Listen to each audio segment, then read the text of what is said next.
Sneaky, sneaky. They sneak into the last playoff spot. They hold the tiebreaker, guys, with the Cardinals based on common opponents. I've said it all year. I'll say it again.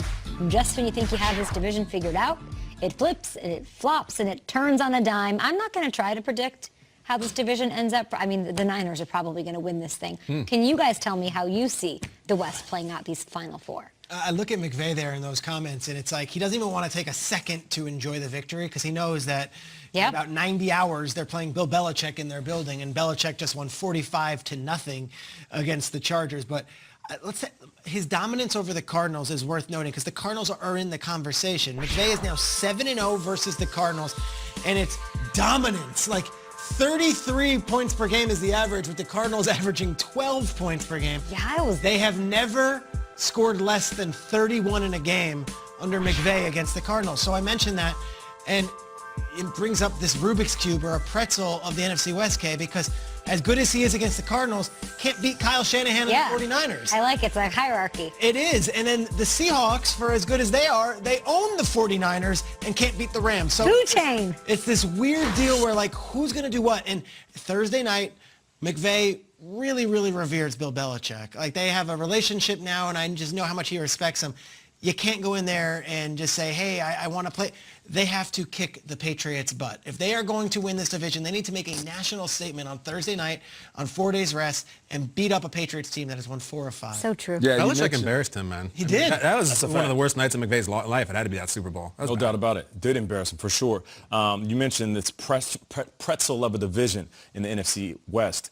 Speaking of food, so I went out to dinner Saturday night, and we were celebrating my son getting his first offer. I'm sitting there looking at this menu. I don't know what I want to eat. I'm like, should I go with this burger? I know I'm going to get out this burger. It's consistent. Okay, yeah. I kind of want the crab. Don't make me hungry. I want some seafood. Don't make me hungry. I want some seafood. I didn't know. And my wife, and I always do this at dinner, and she's like, if you're undecided, it's okay. It's okay. Just get both, and we'll split it here at the table. I bring all that up is because it's okay to say you're undecided about this division. Well, I know we're on TV, and we wake up, and we got to make a take, and we got to predict. I can't do it right now. It seems like every time I decide to hang my hat on one team in the NFC West, they disappoint me. If I'm looking at Seattle and saying, Russell Wilson's the MVP, they're legit, I trust them in December, then they get smacked around. Forget about the score. They got smacked around by the Giants. If I'm looking at the Rams and they're that burger, I know what I'm going to get out of Sean McVay. They're consistent. I know what it's going to taste like. I'm just not sure if I'm decided on that right now.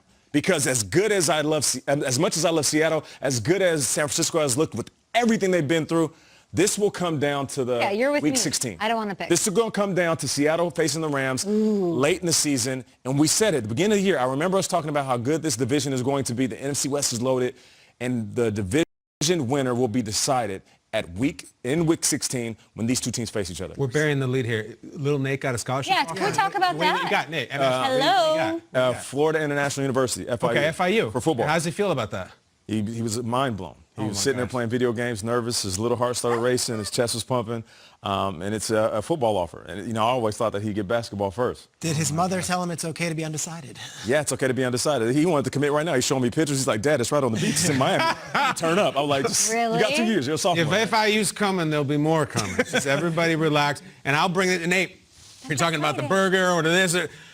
I think it's going to come down to the hummus. You know the hummus is? What's that? Jared Goff. The hummus. Everybody, Monday morning, your Jared Goff highlight package. Woo! Here he is, Mr. Hummus. And why do I say hummus? It's nutritious. It's efficient. It's just enough. It ain't exactly the salsa, but it gets it done, and it's been to the biggest stage. Listen, Jared Goff played really poorly the week before. We talked about this. Sean McVay, as much as Sean McVay will do to his quarterback, says afterwards, hey, our quarterback's got to take care of the football. That is him brushing him back. Jared Goff plays this and says afterwards, I responded exactly like I expected to respond. That's as fiery as it gets that's the little habanero in that hummus. I don't mind it. Whoa, little cayenne. I don't mind it. Yes, I think the NFC West is going to come down to Jared Goff making a play or not. All those guys in that division, Niners are unknown. I kind of feel like I know what I'm getting from Shanahan. It's that simple. Aaron Donald is going to wreck the world. Jalen Ramsey going to wreck the world. Is Jared Goff going to be Mr. 3rd and 12 and complete a pass? Are you going to get the hummus to the playoffs? That's the key to the whole division. That's what I figured out. Goff. Did you enjoy that Goff highlight? There's more coming. Watch the Niners end up winning the thing. More Good Morning Football. Thanks for that. That really